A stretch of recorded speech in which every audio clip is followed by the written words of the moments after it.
soon as that Diddy video hit, my response was very quickly, his freedom, it's over. It's everything that Diddy was as an icon, as a impresario, as an influencer, as somebody that meant a different time to people. It's all extinguished with the horror of that video that TMZ released that was combined with Stugotz, him being defiant about the ways that he denied all of this stuff, just lying through his teeth on, videos that had to be bought to sequester. Cassie Ventura, someone that was not mentioned in his apology, an apology that people thought rang hollow because they're like, you're doing this because you got caught. You're not actually remorseful for the behavior. You're remorseful for having been caught. I had the reaction as soon as I saw that video, the need to say, oh, it's over. His freedom is over.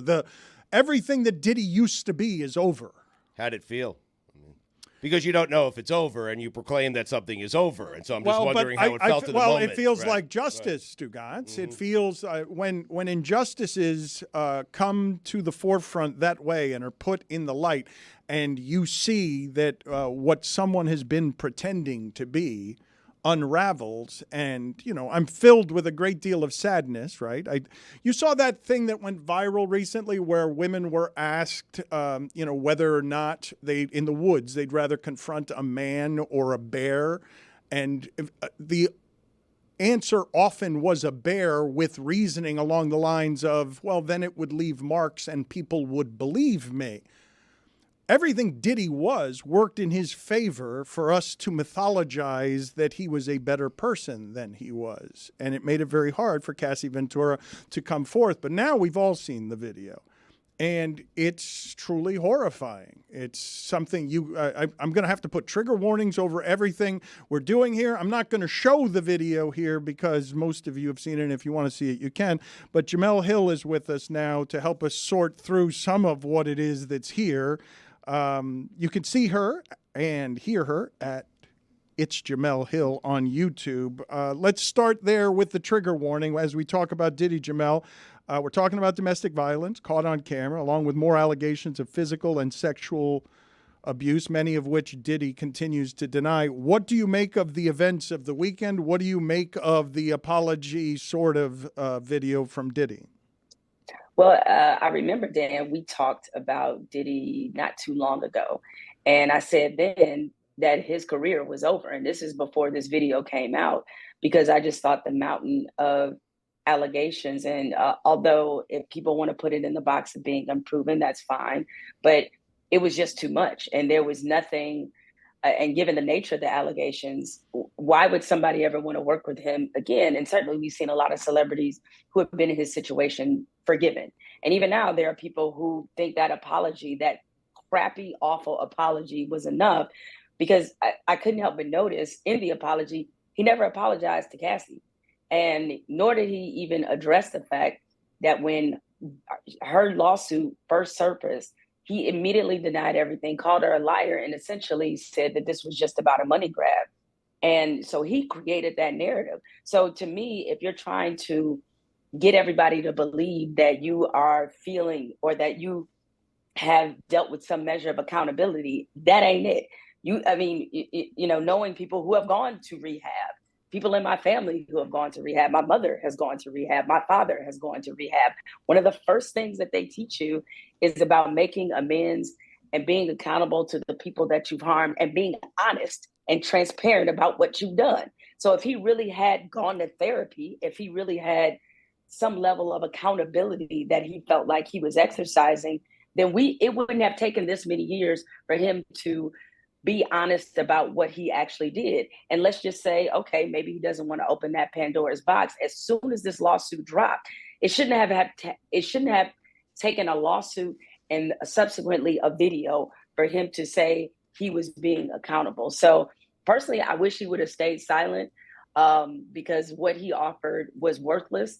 And I felt, a lot of empathy toward not just Cassie, but also a lot of domestic violence victims who I'm sure seeing how this tape went viral, that it triggered something in them. You know, I had a conversation with a friend who said her husband was very triggered by it because he grew up in an abusive household, and seeing that on tape, you know, was awful for him, and conjured up some memories. For a lot of people, it reminds me of the reaction when the Ray Rice video happened. A lot of people did not know what domestic violence looks like. And, you know, I think we always seem to arrive at this point. You know, women allege things, and especially if it's against a famous celebrity of Diddy's stature, or not even as famous as Diddy, but just anybody in the public limelight, people go out of their way to extend a level of the benefit of the doubt to the celebrity, to the powerful person, like they're related to him. Like, you don't know these people. You don't know what Diddy does behind closed doors. You don't know anything about them other than they entertain you. And so I don't know how many times we have to learn that the people that are often in the public eye are not who you think they are. They are plenty terrible, both videos, Ray Rice and Diddy. But for those who somehow missed the Ray Rice thing, Jemele, the idea of kicking someone a couple of different times in front of an elevator who appears to be incapacitated is a level beyond even where Ray Rice was. Oh, yeah, because one thing, it's so many things to notice about this video. One, she was trying to leave. Two, I don't know what the situation was in this hotel, but he felt empowered enough that he could run down the hallway of a hotel in a towel and assault this woman. And she's just laying there taking the abuse. And everything about this setup, it was clear that this was something that regularly happens in the dynamic of their relationship. She wasn't fighting back. She was just there, just kind of accepting this horrible thing that was happening to her. And I got to be honest, watching that and seeing that level of rage, it's not lost on me that he could have killed this woman, because we don't know what happened when they got back in the room where the cameras couldn't see, or for that matter, the things that aren't on video. And by the way, very specific language that Diddy used when he said that he apologized for what we saw on the video. Well, what's happening outside of the video is what is most alarming to people, because if you will be willing to do that in a hotel where you know they have cameras everywhere, what are you doing to this woman when there is no one else around? Let's play the apology for Jemele here, and just to get the visceral reaction, because the apology was something that landed wrong with just about everyone, and just about everyone was wondering what kind of advice he was getting, that he felt the need to do this, that he felt that this would be better than silence.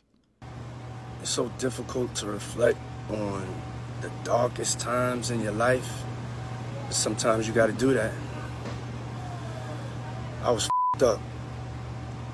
I mean, I hit rock bottom. But I make no excuses. My behavior on that video is inexcusable. I take full responsibility for my actions in that video. I'm disgusted. I was disgusted then when I did it. I'm disgusted now.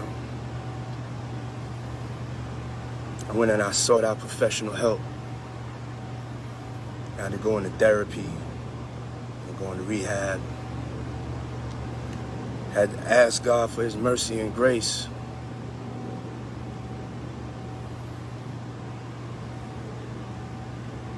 I'm so sorry. But I'm committed to be a better man each and every day. I'm not asking for forgiveness.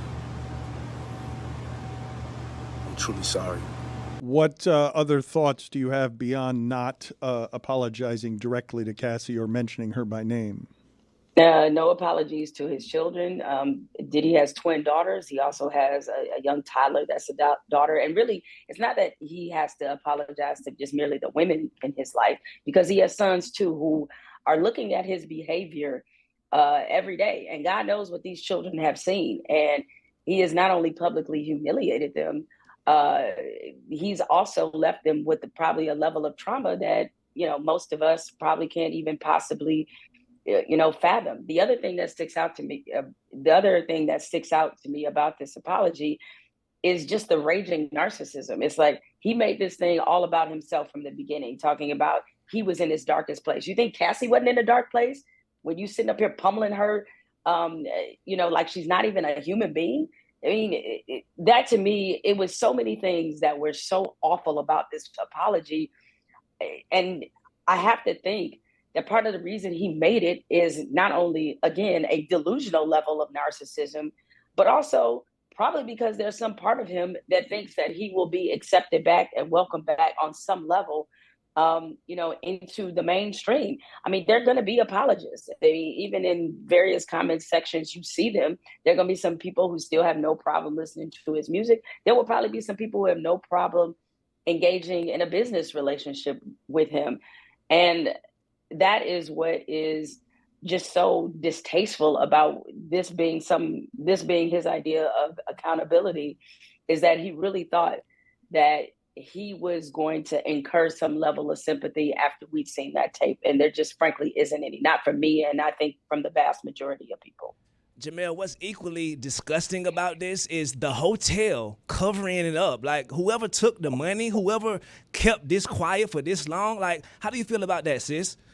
Yeah, I mean, I think you're right. That's another aspect of this. Is like, I don't know what hotel this was, but part of me hopes Cassie drops another lawsuit on them as well, because this is not at all what they're supposed to do. They see a violent crime actually committed in their hotel, and he was able to pay them off. But I hope people, and I'm glad you brought this up for another reason, because even now, so many people blame Cassie. Well, she should have pressed charges instead of taking the money. If he was powerful enough to get this tape suppressed, why would they think she would believe in her mind, especially at that stage and even years later, that she had any recourse in terms of getting some level of justice through the criminal justice system? It's very easy to believe and see why she didn't, because Diddy is a very powerful person. But yeah, that hotel, whoever took the money to suppress that tape, I mean, just a disgusting person. And unfortunately, I think because there have been so many allegations swirling around him, the only reason this tape is coming to light is because whoever took the money to suppress it in the first place, or however this came out, there's no fear of Diddy anymore, because his entire career, persona, reputation is completely obliterated and in shambles. So there's nothing, there's just like, hey, why not? Everybody else is kicking him. So let me get my turn in and maybe even get another payday out of it. So, but yes, definitely that hotel is like, that's just despicable, to see something like that happen, and to, take any kind of payout so that somebody like that wouldn't be brought to justice.